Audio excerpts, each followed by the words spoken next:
श्रद्धेप्रमाणे देव इतके दिवस उभा राहतो आणि आपल्या भक्तांना आशीर्वाद देत असतो, त्यामुळे तो दमतो आणि त्याला असा हा काढा दिला की त्याची ताकद भरून येईल.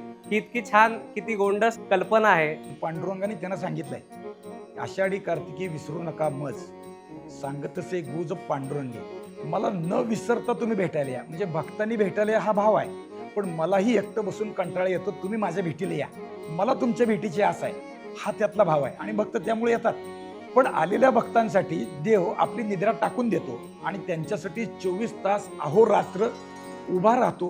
पण यात्रा संपली की लोक गावाकडे गेले तर यात्रेच्या काळात उभारलेला देव दमून जातो.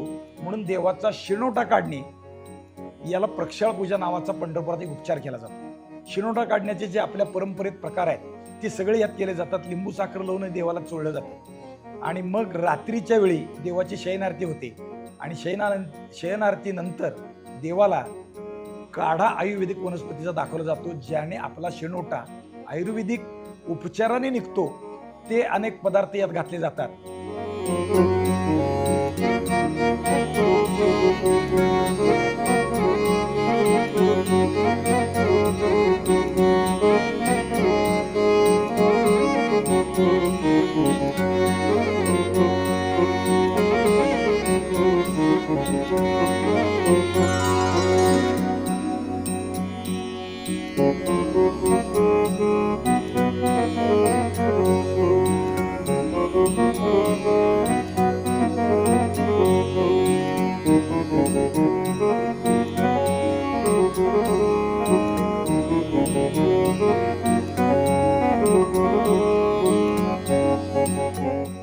देवाचा शिणोठा घालवण्यासाठी प्रक्षापूजेनंतर मी हा काढा केलेला आहे आणि मी तो देविकाला शिकवलाय.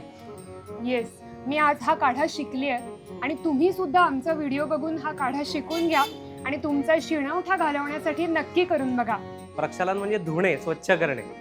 सिंपल आहे की आपण आता मॉडर्न भाषेमध्ये याला डिटॉक्स म्हणतो. त्यानंतर ही जी सगळी काही यातली निम्मी औषधं आहेत ती आपल्याला डिटॉक्स करायला मदत करतात. तसंच काही औषधं आपल्याला पोषण म्हणून मदत करतात. वारीला चालणं होतं, त्यानंतर बाहेरचं पाणी होतं, खाण्यापिण्यात बदल होतात.